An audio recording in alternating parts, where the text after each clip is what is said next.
بسم اللہ الرحمن الرحیم۔ جیسے کہ آپ جانتے ہیں کہ آج کا جو مین ٹاپک ہے وہ القاعدہ ٹیسٹ کیس اور عدلیہ کا گھٹیا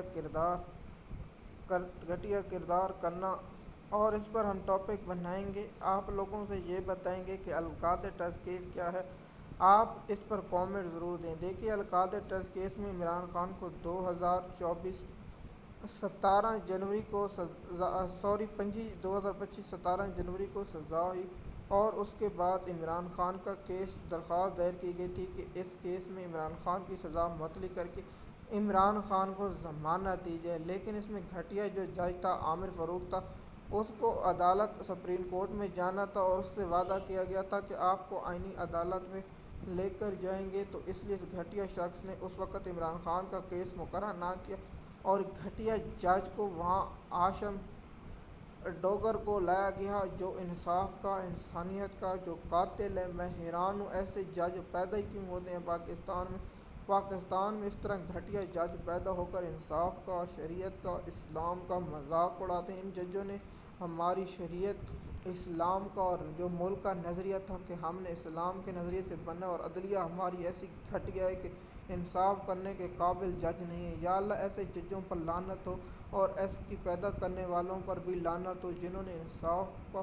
قانون کا، آئین کا اور شریعت کا لحاظ نہ کرتے ہوئے ایک گھٹیا کردار ادا کیا۔ دیکھیے، میں ہمیشہ کہتا ہوں، چاہے اسٹیبلشمنٹ کے لوگوں کے ساتھ ظلم ہو، چاہے پی ٹی آئی کے لوگوں کے ساتھ ظلم ہو، چاہے نون لیگ کے لوگوں کے ساتھ ظلم ہو، چاہے زرداری، چاہے مولانا فضل الرحمان، چاہے جماعت اسلامی، چاہے ہمارے جو فرقے ہیں ان کے ساتھ، چاہے دیگر مذہب کے لوگ ہیں، جن کے بھی ساتھ ظلم و عدالت کا کام ہے انصاف کرنا، اور انصاف بھی پسند کرنا۔ اس کو یہ نہیں دیکھنا چاہیے کہ اس کا پنجابی ہے، اس کو یہ نہیں دیکھنا چاہیے کہ وہ سندھی ہے، اس کو نہیں یہ دیکھنا چاہیے کہ وہ بلوچستانی ہے، اس کو نہیں دیکھنا چاہیے کہ وہ سردی ہے، اس کو یہ نہیں دیکھنا چاہیے اس کا مذہب کیا ہے، وہ کس رنگ کا ہے، وہ کیا ہے۔ یہ عدالت کا کام ہے صرف اور صرف اللہ کے رسول اللہ صلی اللہ علیہ وسلم کے حکم کے مطابق انصاف کرنا۔ لیکن یہاں جج یہاں بیٹھ کے اپنے عہدوں کے لیے، اپنے مفاد کی خاطر، اپنے بچوں کے مستقبل کی خاطر کے لیے یہ جج انصاف کا قتل عام کرتے ہیں۔ اور عمران خان کیس پہلے جو سزا معطلی کی درخواست تھی اسے غیر مؤثر قرار دی گئی۔ اب غیر مؤثر کرانے پر کیا ججوں کو سزا نہیں ملنی چاہیے تھی کہ آپ نے سماعت کیوں نہیں کی؟ آپ بغیرت جج، شرم آنی چاہیے آپ کو 1 سال سے زیادہ۔ دیکھیے، اگر پی ٹی آئی کے وکیلوں کی جانب سے التوا مانگا جاتا ہے یا اسے اس میں تو ججوں کا قصور ہے، ججوں نے انصاف کی راہ میں رکاوٹ ڈالی۔ اب کہتے ہیں کہ ہم یہ درخواست اس لیے نہیں سن سکتے کیونکہ یہ غیر مؤثر ہو چکی ہے۔ دیکھیے، عمران خان کے اس کیس میں اگر پی ٹی آئی کے لوگ روزانہ، اب ایم این اے، ایم پی نے، تمام لوگ عدالت میں جائیں اور عدالت کو کہیں کہ انصاف کریں، ہمارے ساتھ ظلم ہو رہا ہے، تو القاعدہ ٹیسٹ کیس کا اب گھٹیا کردار امین الدین خان جیسے شیطان آدمی کے پاس جانا۔ اور پاکستان کی عدلیہ عمران خان کو اس کیس میں اس طرح پھنسایا ہے کہ پی ٹی آئی کی لیڈرشپ اور پی ٹی آئی کے وکیلوں کو بھی سمجھ نہیں۔ جب اس کیس کو قاضی فیض عیسیٰ کے حکم پر شروع کیا گیا تھا، آپ کو معلوم ہے کہ ملک ریاض سے جو پیسے آئے تھے وہ سپریم کورٹ میں آئے تھے، اور سپریم کورٹ سے اکاؤنٹ اور سندھ حکومتوں گئے، اور عمران خان کو اس میں کوئی سزا نہیں ہوئی۔ عمران خان کو سزا اس لیے ہوئی کیونکہ عمران خان نے سیرت نبی پڑھانے کا جو جرم کیا تھا، جو ان کے آقاؤں یعنی یورپ کو اور امریکہ کو پسند نہیں ہے، اس لیے عمران خان کو اس کیس میں سزا سنائی گئی۔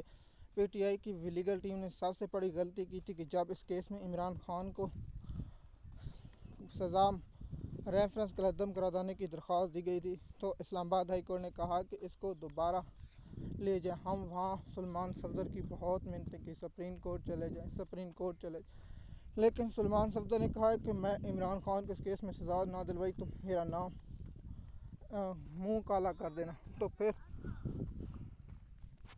اور سپریم کورٹ جانے کے بجائے پھر سیشن کورٹ چلے گئے، جس نے عمران خان کو سزا دینے کا وعدہ دے رکھا تھا۔ پھر ہائی کورٹ کے پاس گئے، اور عامر فاروق اور جو بغیرت جج جیسے میاں گل اورنگزیب جیسا گھٹیا جج، شیطان جج، جو نون لیگ کا پالتو جانور جج نے کہا جی عامر فاروق ٹھیک کہتے، پھر وہی جج فیصلہ کرے۔ ہم پھر منٹیں کہہ رہے تھے کہ سپریم کورٹ میں جائیں۔ انہوں نے کہا تم کوئی پاگل ہو؟ اب ان کو پتہ چلے گا ہم بات بالکل ٹھیک کہتے۔ اگر سپریم کورٹ میں جاتے، ان کو معلوم تھا کہ فیصلہ اس لیے لیٹ ہے تو ان کو ریلیف مل جاتا اور عمران خان کو اس کیس سے سزا نہیں ہوتی، لیکن سلمان صفدر نے جو وعدہ دے رکھا تھا، میں عمران خان کو جس طرح 9 مئی کے کیسوں میں بہت سے ایسے کیس ہیں جن میں سلمان صفدر نے جان بوجھ کر عمران خان کو سزا دلوائی، یہ انشاءاللہ عمران خان سے جب ملاقات ہوگی تو پوچھیں گے۔ مزید معلومات کے لیے آپ ہمارے چینل پر ہیں۔ شکریہ۔